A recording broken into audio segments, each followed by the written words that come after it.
A, B, C, D, E, F, G, H, I, J, K, L, M, N, O, P. Hi there. No, we're not going to do Sesame Street today. In fact, this video is not as much about singing the alphabet as it is about singing it backwards, and you're probably going, what a useless skill. I'm not quite sure about that. In fact, let me tell you a story and you decide for yourselves.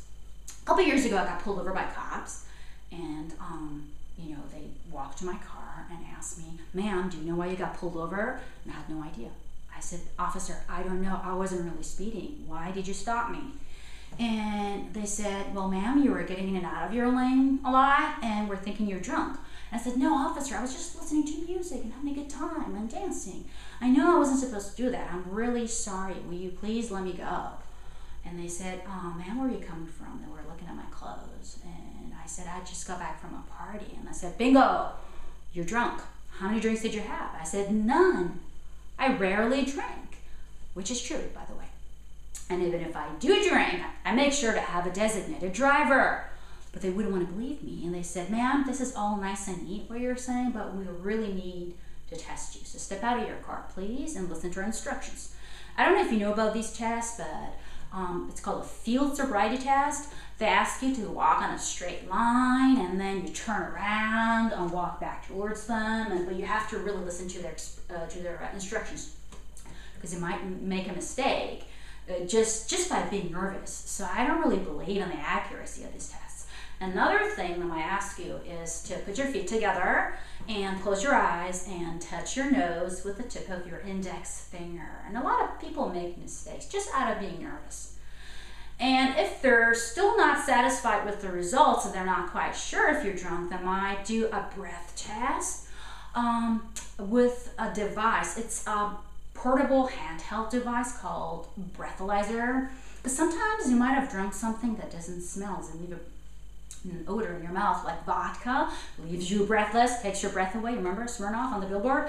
Anyways, you have to breathe into this apparatus, and then they see they can tell whether you're drunk or not. Sometimes they're not happy with the results, so they might send you to the hospital for a chemical blood test, which refers to like taking a sample of your urine and your blood for your BAC blood alcohol concentration, which if it happens to be at 0.8% or higher, then you're legally considered to be under the influence of alcohol, and then you're in trouble. So as you see, there are a lot of things to do, and I told the officer, I said, you sure? You really sure you want to go through the whole 9 yards? I mean, you can cut me some slack and let me do something to prove to you that I'm not drunk. Let me do it my way. He said, what is your way? I said, what if I recited the alphabet backwards to you? Would you then let me go? And they consulted together, the two partners, and they decided that was an okay idea. So I went, ready, set, go. Z, Y, X, W, V, U, T, S, R, Q, P, O, N, M, L, K, J, I, H, G, F, E, D, C, B, A. And then they went, whoa, man, that was way too fast. Slow down, please. We don't know if you did it correctly. Do it again. I said, okay, I'm going to do it again one more time. At this time, I'm going to sing it Sesame Street style, and I'm going to do it a lot slower. Please record it so you can, play back and see if I did it correctly. And I went Z, Y, X, W, V, U, T, S, R, Q, P, O, N, M, L, K, J, I, H, G, F, E, D, C, B, A. Now I set my Z, Y, X. Next time, find somebody else to arrest. And then I looked at them. They were stoned. No reaction, no response. I was like, oh my God, hope I didn't do anything wrong. I was just about to ask them, you want to stop recording, but then I said, okay, this is it. Don't say anything, just wait for them to ask you.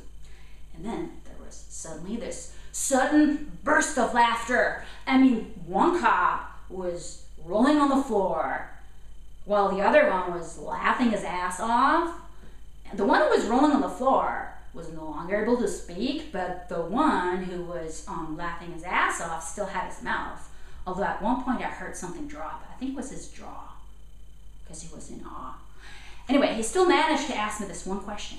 He said, ma'am, what kind of drugs are you taking? Can you believe this? I said, officer, I went out of my way to prove to you that I'm not drunk, and what I did was quite a feat, and I pulled it off. And now you're accusing me instead of congratulating me that I'm taking drugs. You know what? Take me, do whatever you want. Take a sample of my blood, of my urine. In fact, I really do need to empty my bladder. When I said this, they started laughing again. They were in stitches this time.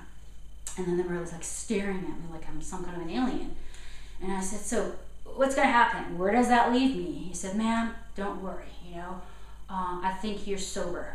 If we had a thing such as field sanity test, you wouldn't have passed it, but I think you're sober. But one last question, and then you can go. I said, yes, go ahead. He said, are you always like this? And I said, yes, I'm always like this, naturally drunk. And that's true. Now, what's the moral to the story? There is no moral to the story. It's just a story. But one thing I'm very sure of is that you're going to try to recite the alphabet backwards after this. Many of you will be very disappointed and even frustrated. You might even curse me for having introduced this idea to you at all. And some of you might even discover that you had an ability you didn't even know, and you might even thank me. So let's see what's going to happen. Let me go over the vocabulary with you for those of you who are learning English. The expression getting pulled over. If they get pulled over, they ask you to pull over, the cops. You have to go to the side of the road, and by the way, if that happens to you for any reason of traffic violation, all you have to do is just to put your hands on the steering wheel. Do not reach out for anything. Just wait for them to ask you questions. Designated driver is the person of the party who agrees to remain sober in order to drive others home safely. And that's what I told the cops. I said, if I do drink, I make sure to have a designated driver. Then the expression field sobriety test, that's what they did, or they wanted to do, which I didn't want to do, to see how sober you are, or if you are sober at all. It's called field because it's conducted at the place where you get pulled over as opposed to a hospital. The expression the whole 9 yards means the whole thing. It comes from American football, means the whole thing. It's a lengthy thing, whatever it is. To cut somebody some slack means to make an exception, to take it easier on them, to allow someone something you don't usually allow.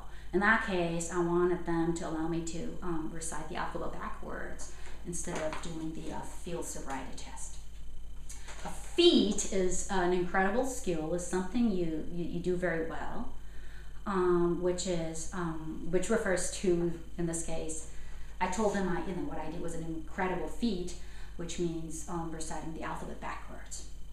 And if you are able to do something incredible or something very difficult or something people didn't expect you to be able to do, you say you pull it off. So that's what the expression means. And then the expression in stitches, it's an uncontrollable laugh, which is what the cops were doing. They were in stitches, basically feeling like they were stitched with needles. After I recited the alphabet, they were in stitches. If you have any other questions, contact me at my page, and that's facebook.com/pageyourgenie. Now you can go and recite the alphabet backwards, and I have to go because I have to move it. I like to move it. I love to move it.